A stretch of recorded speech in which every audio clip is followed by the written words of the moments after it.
Hello everyone, আসসালামু আলাইকুম। আশা করি যে যেখানে আছেন আল্লাহর রহমতে সবাই ভালো আছেন। আবার একটি ভিডিও নিয়ে চলে আসলাম আপনাদের মাঝে শেয়ার করার জন্য। তো চলুন আমি আজকে কি রান্না করলাম আর কি করলাম তা আপনার সাথে শেয়ার করব।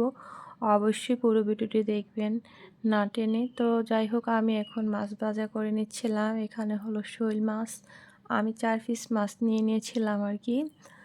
তো যাই হোক, এই মাছগুলো আমি পুরো রাতের জন্য রান্না করতেছিলাম। আর এখানে আমি পেঁয়াজগুলো ভাজা করে নিয়েছিলাম। আর মাছগুলো আমি আদা ভাজা করেছি, কড়া ভাজাও করিনি। তো আমি তো আবার বেশিরভাগই ভাজা করে রান্না করি। আর শোল মাছ কিন্তু কষিও খুব মজার হয় খেতে। তো যাই হোক, এই যে মাছগুলা ভাজা করে নেওয়ার পরে আমি আবার পেঁয়াজটা কষায় নিচ্ছিলাম। আর এই যে দেখেন মাছের কালারটা কত সুন্দর। হ্যাঁ, আদা ভাজা করে নিয়েছি, কালারটা কত সুন্দর দেখাচ্ছিল আর কি। তো এইদিকে আমি মাছটা রান্না করে আবার ঘরে হাতের কাজ করব, আমার অনেক কাজ পড়ে আছে। আর এই রান্নাগুলো আমি করতেছিলাম দুপুরে, গ্যাস থাকে না, তাই দুপুরে রান্না করে রাখছিলাম আর কি 12টা দিয়ে। আর বাকি কাজ টাজ রান্না বাড়া করব বিকেলবেলা বা সন্ধ্যার পরে, ইফতারির পরে। তো যাই হোক, মাছটা এখন আমি রান্না করে নিচ্ছি। আর মাছটা এখন রান্নার কারণটা হচ্ছে আরবিকে খাওয়াবো, কারণ ও তো আর রোজা নাই, ওরে কি খাওয়াবো, এর জন্য আর কি রান্না করে ফেললাম।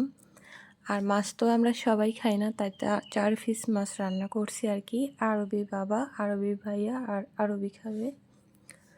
তো যাই হোক, মাছগুলো আমি এখন ভালো করে কষিয়ে এখন ঝোল দিয়ে দিব এখানে পরিমাণ মতো। তো এটা হতে থাকবে আর এদিকে আমি ঘর গুছাবো। এই যে দেখেন আমার ঘরের কি অবস্থা, আরবি সব কিছু আলোজালা করে এখানে বসে আছে। আর বসে বসে কি দেখতেছে দেখেন, ও টিভি দেখে। আর সারাক্ষণ সে এই টিভিতে কার্টুন দেখে, কবিতা শোনে, গল্পর কাহিনী শোনে, এগুলাই দেখে সে, এগুলা নিয়ে ব্যস্ত থাকে। তো দুপুরের টাইম এগুলো আমি এখন গোছাচ্ছিলাম। এর ফাঁকে আমি আলু বাসায় রেখে গেছিলাম চুলাতে, আইসা দেখি সব পুড়ে গেছে নিচে দিয়ে। তারপর আলুগুলা পুড়ে নাই, ভালোই ছিল মোটামুটি। আর এইখানে আমি মিষ্টি আলু আর হলো কি এগুলা আলু সিদ্ধ করছি, এটা কি বলে এগুলো আলু, হ্যাঁ। তো এটা আমি আলুর চপ বানানোর জন্য সিদ্ধ করে রাখছিলাম আর এইগুলা খাওয়ার জন্যে।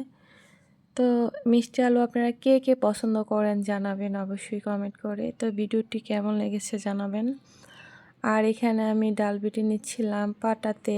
আমরা বাসায় ব্লেন্ডার দিয়ে তো সবসময় খাই, তো আজকে আমি পাটাতে বাটতেছিলাম।